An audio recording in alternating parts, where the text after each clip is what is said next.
परम पिता परमात्मा पूर्ण ब्रह्म सर्व सृष्टि के रचनहार कुल मालिक कबीर परमेश्वर जी ये हम सभी आत्माओं के पिता हैं, जनक। ये परमात्मा हमारे दुख में दुखी होते हैं और हमें यहाँ काल के जाल में फंसे हुए देख कर ये हमें यहाँ से निकलने की विधि बताने के लिए स्वयं ही सतलोक से चलकर आते हैं।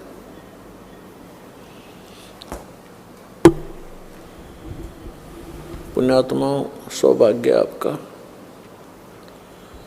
आप जी को ऐसे समय में मनुष्य जन्म प्राप्त हुआ है जो समय परमात्मा ने पूर्व निर्धारित किया हुआ था कि कलयुग के इस समय में परमात्मा अपना अध्यात्म ज्ञान पूरे विश्व में फैलाएगा और सभी प्राणी परमात्मा के इस ज्ञान को ग्रहण करके इस यथार्थ मोक्ष मंत्र को सतनाम को ग्रहण करके सभी अपने सतलोक में चले जाएंगे। अपने आत्माओं, जैसे आप जी वर्तमान के अंदर शिक्षा को कितना महत्व दे रहे हैं, उस अक्षर ज्ञान का, उस शिक्षा का उद्देश्य क्या होता है कि बच्चा अच्छी शिक्षा ग्रहण करके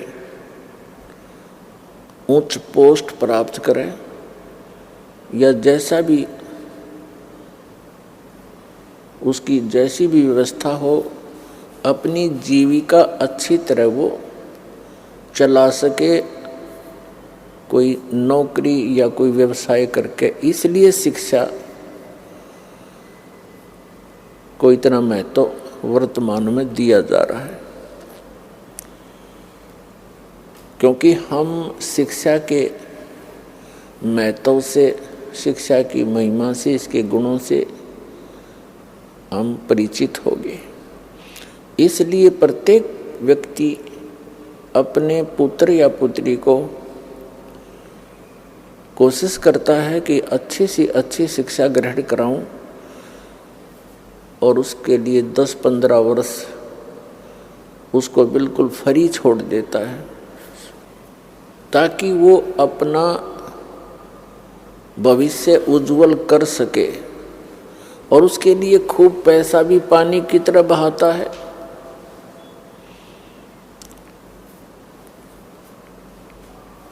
और वो बच्चा नेक नीति से पढ़ता हुआ अपनी सभी कक्षाओं को उत्तीर्ण करता हुआ वो जिस उद्देश्य को लेकर पढ़ रहा था उसको प्राप्त कर लेता है।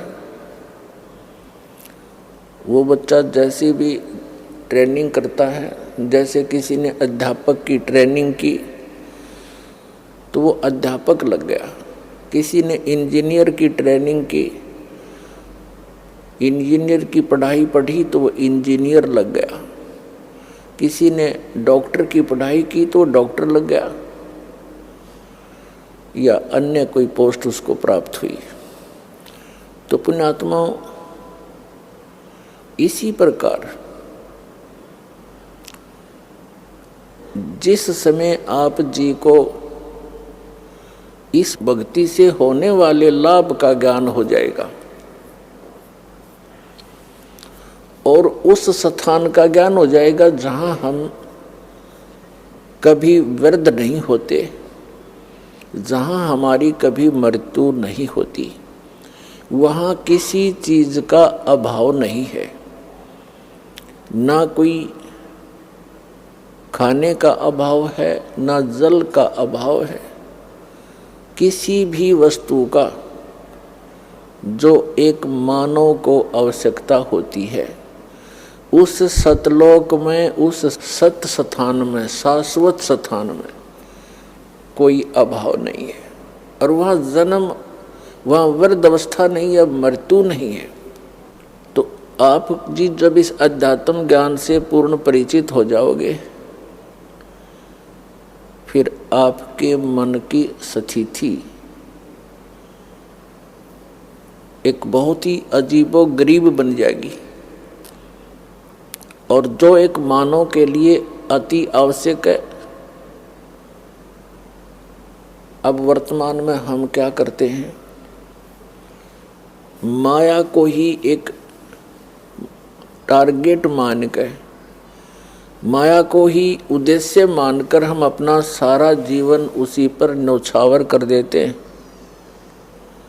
और जो सारा जीवन में हम संग्रह करते हैं वो यहीं रह जाता है। हमारी उसके जोड़ते जोड़ते ही, संग्रह करते करते ही मृत्यु हो जाती है। तो फिर हमारे साथ क्या जाता है?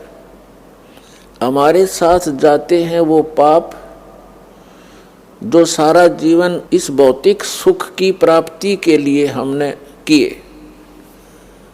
जो प्रयत्न किया, उस प्रयत्न में जो हमारे पाप हुए वो हमारे साथ चले जाते।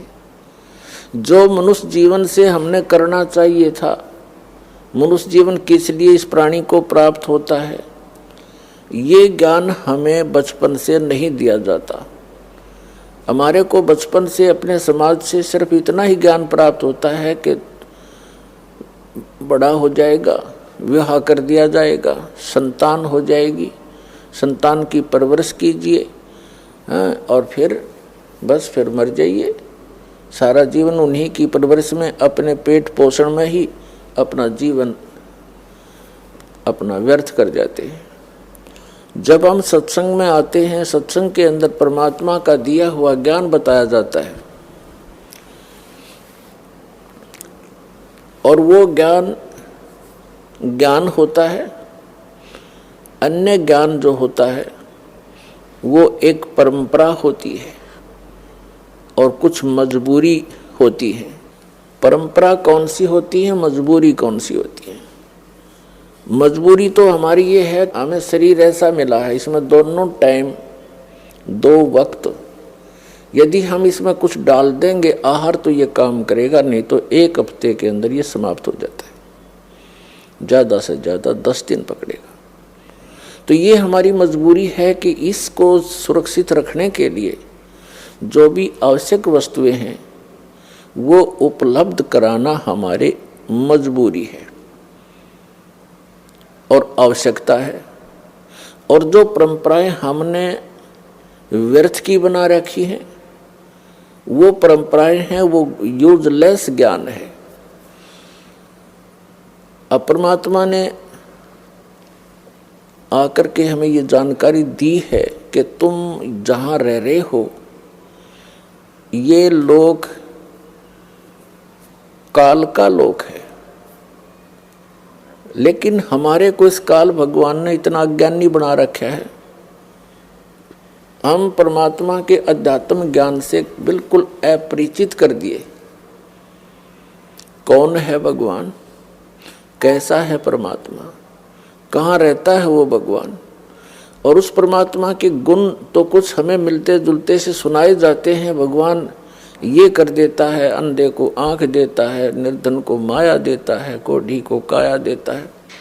परमात्मा के गुण तो बहुत कुछ मिलते जुलते बता दिए हैं, लेकिन परमात्मा कौन है, कैसा है, कहाँ रहता है, और जो परमात्मा इतना सुखदायी है उससे वो लाभ प्राप्त कैसे होता है, ये ज्ञान विपरीत दे रखा है हमारे को। तो इस सारे अध्यात्म ज्ञान को ठीक से बताने के लिए स्वयं परमात्मा आते, ये विधान है उस भगवान का। तो प्रसंग तो चला है पुण्यात्माओं के, आप जी जिसमें अध्यात्म ज्ञान से पूर्ण रूप से परिचित हो जाओगे और सभी कर्मों से परिचित हो जाओगे, तो उस समय केवल आप यहाँ से इस महान दुख से जरा और मरण से ही छूटने का प्रयत्न करोगे। जरा बिन वृद्ध अवस्था का कष्ट, वृद्ध अवस्था इस मनुष्य जीव के लिए, वैसे तो सभी जीवों के लिए कहर है, अन्य को तो इतनी सोधी नहीं, वो तो किसी तरह भुगत भागत कर मरो, लेकिन मानुष जीवन को इतनी चेतना है, इतना ज्ञान है कि कोई वृद्ध अवस्था प्राप्त प्राणी, उसको कितने कष्ट होते हैं वो अनुभव कर सकता है दूसरा, और स्वयं भी वो महसूस करता है। तो इस कहर से बचने के लिए, और फिर मृत्यु, आज आप अपने परिवार में कितने खुश हैं, चाहे कितने दुखी हो, फिर भी यही चाहते हो जीवन बना रहे, मरे नहीं, और मृत्यु डेफिनेट। तो ये भूल क्यों लगी है अपने? हमें पता है कि कोई रह नहीं और कभी भी मर सकते हैं, और फिर भी हम इतना जोर नहीं देते इस बात के ऊपर। ऐसी दशा किसकी होती है? जिसने कुछ नशा कर रखा हो, उसको डर सा नहीं लगता, एक बार थोड़ी सी देर हिचकता है, फिर वो उसी स्पीड से वही क्रियाएं करता है। तो इस काल भगवान ने अपने को इस झूठे सुख की या त्रिगुणमयी माया रूपी भांग प्या रखी है, और इस भांग के नशे में हम देखते भी हैं और पता भी है कि मृत्यु होगी, पर डर कती नहीं। मृत्यु के जब लक्षण घटते हैं अपने ऊपर, उसमें घिघी बनती है, अको हो ये फलाना रोग हो गया, हो अब तो मृत्यु होगी, तो उस समय महसूस होता है कि हाँ शायद अब बात बिगड़ेगी। तो ये बात हमें वैसे भी याद रहनी चाहिए अगर नशा उतर गया था। तो इस भांग के नशे को उतारने के लिए ये एंटीबायोटिक, ये सत्संग सुनाए जाते, जो यह भांग के नशे को उतार सके। कबीर ये माया अटपटी, सब गट आण अड़ी, किस किस को समझाऊं या कुए भांग पड़ी। 21 ब्रह्मांड है इस काल भगवान के, ब्रह्म के, इसको ब्रह्म भी कहते हैं, जैसे ऋषि जिसको ब्रह्म कहते आए हैं, ये काल भगवान है। इसको सरपुरुष भी कहते हैं, इसको सरब्रह्म भी कहते हैं, सरब्रह्म। इसने अपने 21 ब्रह्मांड के अंदर या माया की भांग घोल के गिर रखी इस कुएं में, और एक कुएं में, यानी जैसे शराब के ठेके पर जितने भी व्यक्ति शराब पीकर लौट रहे हों, हत्थे पर या हत्था बनाते हो तो उसका बताते हैं, शराब पीने का कोई ठिकाना सा बना लेते हैं, कई राज्यों में मान्यता प्राप्त होते हैं। तो वहाँ से जो निकल कर आते हैं, उनसे जितनों से भी आप बात करोगे, उनकी एक जैसी गतिविधि, एक जैसी चाल होगी। ऐसे लड़खड़ाते आएंगे, बोलेंगे कुछ, सोचेंगे कुछ। तो हम सभी की वही दशा होगी, हमने वही भांग पी रखी है यहाँ के झूठे सुख की। कबीर साहब कहते हैं, झूठे सुख को सुख कहे ये मान रहा मनमोद, ये सकल चबीना काल का कुछ मुख में कुछ खोद। श्रीमद् भगवत गीता अध्याय नंबर 4 के श्लोक नंबर 32 में कहा है कि अर्जुन, जो ज्ञान मैंने आपको इसी अध्याय नंबर 4 के श्लोक नंबर 25 से 31 तक बताया है कि कोई तो स्वाध्याय करता है, जैसे गीता जी का नित्य पाठ कर लिया, कोई देवताओं की पूजा करता है, कोई योग अभ्यास करता है, कोई तीक्ष्ण अहिंसावादी व्रत रखता है, जैसे मुंह पर पट्टी बांध कर नंगे पैरों घूमता है, और कोई ब्रह्म साधना करता है। ये सभी साधक अपनी साधना को पापनाशक जानते हैं, यानी पापनाश मीन पापनाश होंगे तो मोक्ष होगा, यानी मोक्षदायक मानते हैं। यदि इनको ये पता लगे कि ये साधना ठीक नहीं है तो इसको तुरंत त्याग देंगे। इसलिए चौथे अध्याय के 32वें श्लोक में कहा कि अर्जुन, सच्चिदानंद घन ब्रह्म की वाणी में ब्रह्मणे मुखे, यहाँ अनुवादकर्ताओं ने गीता जी में गड़बड़ी कर रखी है। ब्रह्मणे मुखे का अर्थ इन्होंने गलत कर दिया, वेद की वाणी लिख दी। नहीं, श्रीमद् भगवत गीता अध्याय नंबर 17 के श्लोक नंबर 23 में यही अनुवाद करता ब्रह्मणे का अर्थ करते हैं सच्चिदानंद घन ब्रह्म, यानी परम अक्षर ब्रह्म। तो यहां हमने चौथे अध्याय के 32वें श्लोक में ब्रह्मणे मुखे का अर्थ सच्चिदानंद घन ब्रह्म के मुख से बोली गई अमृत वाणी में धार्मिक यज्ञों की, यज्ञ माने धार्मिक अनुष्ठानों की जानकारी विस्तार से कही गई है, और वो तत्व ज्ञान है जो परमात्मा ने अपने मुख कमल से बोला है। वाणी वो तत्व ज्ञान है, उसमें यथार्थ ज्ञान है। चौथे अध्याय के 34वें श्लोक में कहा कि उस तत्व ज्ञान को जो सच्चिदानंद घन ब्रह्म ने अपने मुख कमल से बोला है, यहाँ अवतरित होकर यहाँ आकर के, उस ज्ञान को तू तत्वदर्शी संतों के पास जाकर समझ।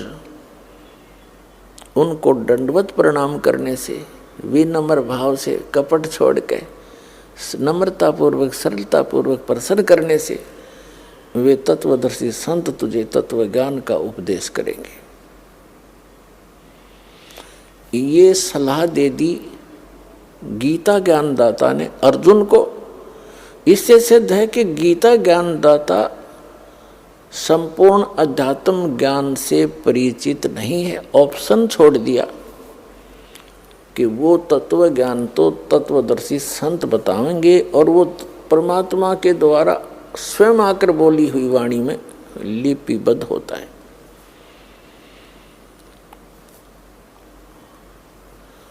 अपनात्मा श्रीमद् भगवत गीता अध्याय नंबर 7 के श्लोक नंबर 29 में,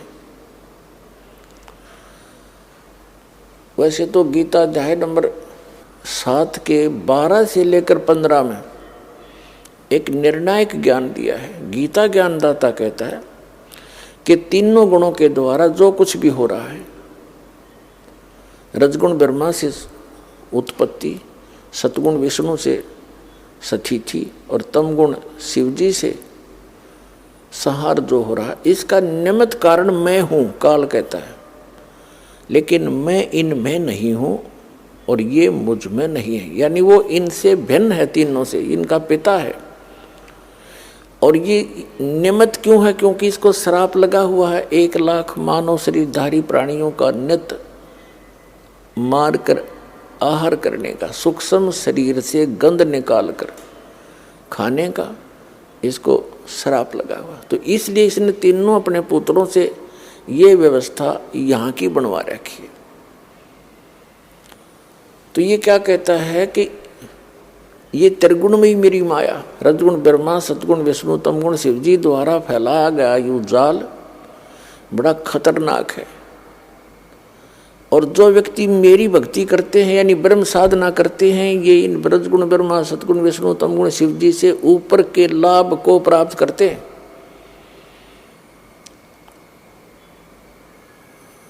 अब 7वें अध्याय के 15वें श्लोक में गीता ज्ञानदाता कहता है कि जिनकी बुद्धि इन तीनों गुणों, इस माया त्रिगुणमयी माया के द्वारा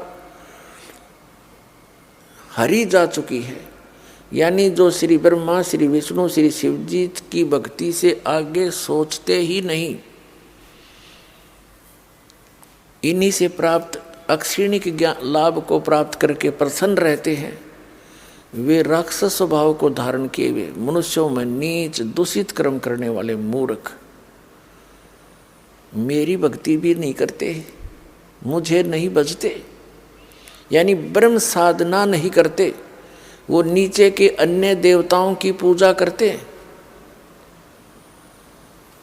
अब 7वें अध्याय के 16 से लेकर 18 तक मंत्र में गीता ज्ञानदाता अपनी साधना के विषय में कहता है। ये ब्रह्म है, श्री कृष्ण के अंदर बोल रहा है। श्री कृष्ण का तो केवल माउथ यूज कर रहा है स्पीकर की तरह। ये कह रहा है कि मेरी साधना भी 4 प्रकार के करते हैं। अर्थार्थी, अर्थ माने संकट निवारण के लिए, अर्थार्थी जो धन लाभ के लिए, और जिज्ञासु तथा ज्ञानी, ये 4 प्रकार के करते हैं। इनमें से तीनों को स्वयं रिजेक्ट करता है, आर्थ, अर्थार्थी और जिज्ञासु को। कहते हैं जैसे आर्थ क्या है, कोई संकट आ गया शरीर पे या घर पे, उसके निवारण के लिए वो वेद मंत्रों का ही सहारा लेते हैं। अन्य कोई अनुष्ठान किसी अन्य धार्मिक पुस्तक से नहीं करते, वो ब्रह्म उपासक कहलाते। ऐसे ही धन लाभ के लिए, धार्मिक अनुष्ठान के लिए वो वेद मंत्रों का ही सहयोग लेते हैं और किसी पुस्तक का वो सहारा नहीं लेते, वो ब्रह्म उपासक है। और जिज्ञासु होता जो घर से निकला परमात्मा पाने के लिए, जैसे उनको संत गुरु मिले, उनसे ग्रहण ज्ञान को स्वयं वक्ता बन गया उसको ग्रहण करके, तो वक्ता बन जाना भी इस जीव का अपना जीवन हानि है। तो इन तीनों को रिजेक्ट कर दिया। चौथा बताया है ज्ञानी। ज्ञानी का वो अर्थ है जिसको ये पता लग गया कि मनुष्य जीवन केवल मोक्ष के लिए ही प्राप्त हुआ है, अन्यथा ये अन्य प्राणियों के जीवन हम देख ही रहे हैं कितने कष्ट में है।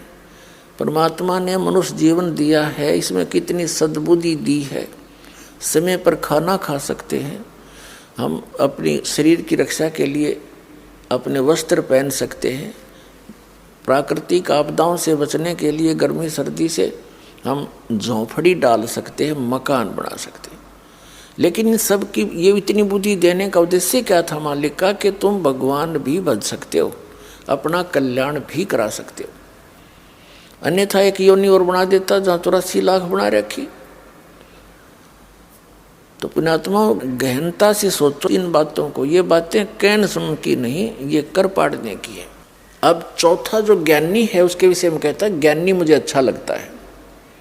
और ज्ञानी को मैं अच्छा लगता हूँ क्योंकि ज्ञानी व्यक्ति, बुद्धिमान व्यक्ति को पता लग गया कि मनुष्य जीवन बार बार नहीं मिलेगा, और इससे हमने अपना आत्म कल्याण करवाना है। आत्म कल्याण का अर्थ क्या है? यानी आत्मा को सदा के लिए सुख हो जा। अब सदा से के लिए सुख होगा जब इसकी जन्म और मृत्यु का यो दीर्घ रोग मिटे, जरा और मरण का यो कष्ट मिटे। और ये कहाँ मिटे? ये समाप्त होगा सतलोक में, जहाँ वृद्ध अवस्था नहीं होती, सदा युवा शरीर रहता है और मृत्यु नहीं होती। और ऐसा ही संसार है जैसा यहाँ पर है, वहाँ आपका परिवार होगा। जैसे यहाँ जुड़ते जुड़ते जुड़ गया पूरा परिवार, और ये आपका है नहीं, कब कल मृत्यु हो जाए आपकी, आपका कहाँ है ये तो भूल भुलैया कर रखी इस काल भगवान ने आपको यहाँ बांधे रखने के लिए। इन एक दूसरे में ममता मोह फंसा दिया, और इसी झूठे सुख में हमें फंसाकर अपना उल्लू सीधा कर रहा है। अब जो प्रसंग चल रहा है कि अब मनुष्य जीवन की प्राप्ति केवल आत्म कल्याण के लिए हमें हुई है, और सुख होगा वो आत्म कल्याण होगा जब जन्म मृत्यु जरा मरण कति खत्म हो जाएगा, वो होगा सतलोक के अंदर। अपने आत्माओं, गीता जी अध्याय नंबर 7 के श्लोक नंबर 18 में कहा है गीता ज्ञानदाता ने कि ये ज्ञानी आत्मा है तो उदार, उदार माने अच्छी है, नेक आत्मा है। लेकिन इनको तत्वदर्शी संत ना मिलने के कारण ये मेरे वाली अनुत्तम अर्थात यूजलेस इस घटिया गति में ही सचित रहे। अब यहाँ गीता ज्ञानदाता अपने से मिलने वाली यानी ब्रह्म साधना से होने वाली गति अर्थात मोक्ष को भी अनुत्तम बता रहा है। अनुत्तम माने व्यर्थ, घटिया, क्योंकि जन्म मृत्यु नहीं समाप्त हो सकती। जैसे श्रीमद् भगवद गीता अध्याय नंबर 4 के श्लोक नंबर 5 और 9 में, गीता अध्याय नंबर 2 के श्लोक 12 में, गीता अध्याय नंबर 10 के श्लोक नंबर 2 में गीता ज्ञानदाता कहता, अर्जुन तेरे और मेरे बहुत जन्म हो चुके, तू नहीं जानता मैं जानता। यूँ ना सोच कि हम आज ही हुए हैं, आगे भी होंगे और पहले भी हो चुके हैं। इससे सिद्ध हो गया कि गीता ज्ञानदाता ये ब्रह्म है और ब्रह्म की पूजा करने वाला उसका पुजारी भी जन्म मृत्यु में ही रहेगा, क्योंकि वो उसका उपास्य इष्ट भी जन्म मृत्यु में है ब्रह्म। तो इससे भी आत्म कल्याण नहीं हुआ।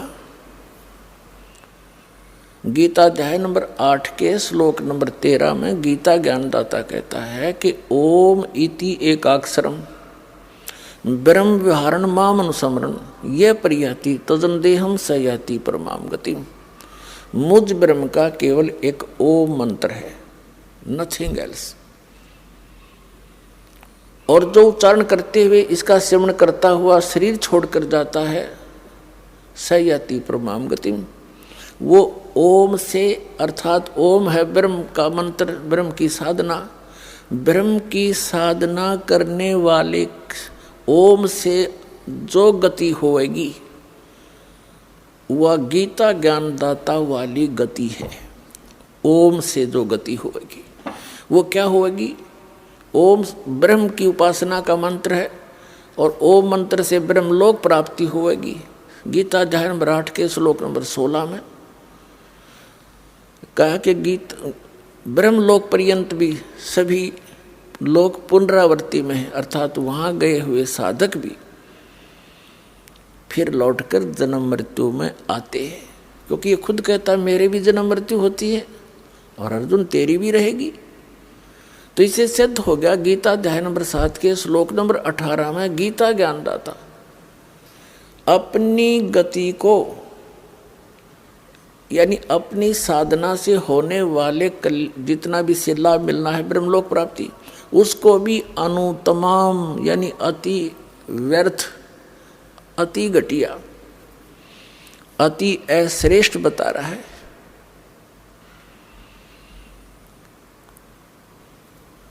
और गीता अध्याय नंबर 7 के श्लोक नंबर 19 में कहा है कि बहुनाम जन्मानाम अन्ते ज्ञानवान माम प्रपद्यते वासुदेवम सर्वमिति स महात्मा सुदुर्लभ है। क्या बताता गीता ज्ञानदाता कि बहुनाम जन्मानाम अन्ते ज्ञानवान माम प्रपद्यते, बहुत बहुत जन्मों को व्यर्थ करके किसी एकाध अंत के जन्म में ये ज्ञानी आत्मा मेरी भक्ति करते हैं। माम प्रपद्यते, मुश्किल से कहते हैं, बाकी अन्यथा और ही साधनाओं में लगे रहते हैं जो बिल्कुल व्यर्थ होती हैं। लेकिन बहुनाम जन्मानाम अन्ते ज्ञानवान माम प्रपद्यते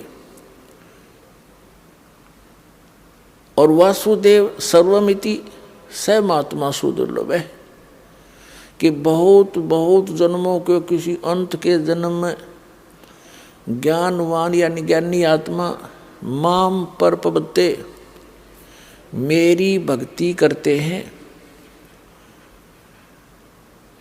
और जो ये बताने वाला महात्मा तो बहुत दुर्लभ है, बड़ी मुश्किल से मिलेगा तुझे। क्या कि वासुदेव सर्वमिति, कि वासुदेव ही सब कुछ है। अब यहाँ इन गीता अनुवादकर्ताओं ने अनरस कर डाले, इन्होंने श्री कृष्ण जी को वासुदेव सिद्ध कर दिया, जबकि वासुदेव तो श्री कृष्ण जी के फादर थे। और वासुदेव नाम इन्होंने कहाँ से लिख रखा? वेदों से। वेदों में वासुदेव का अर्थ है वो परमात्मा जिसका सबके ऊपर कंट्रोल हो, ओवरऑल कंट्रोलर, यानी कुल का मालिक, नॉन एज वासुदेव, उसको वासुदेव कहते हैं। अब यहाँ गीता ज्ञानदाता कहता है कि वासुदेवम सर्वमिति, सहमात्मा सुदुर्लभ है। ये बताने वाला कि वो वासुदेव ही सब कुछ है, उसी से तो पूर्ण मोक्ष होगा, उसी की भक्ति से जरा और मरण यानी वृद्धावस्था और बुढ़ापे के दुख मिटेंगे। उसके अतिरिक्त किसी को भी इष्ट रूप में पूजना नहीं चाहिए। और वो परमात्मा कौन है, कहाँ रहता है, कैसा है, उसके पाने की, वहाँ जाने की कौन सी विधि है, कौन सा मेथड है, तो ये जानकारी देने वाला महात्मा सुदुर्लभ है, बड़ी मुश्किल से मिलेगा।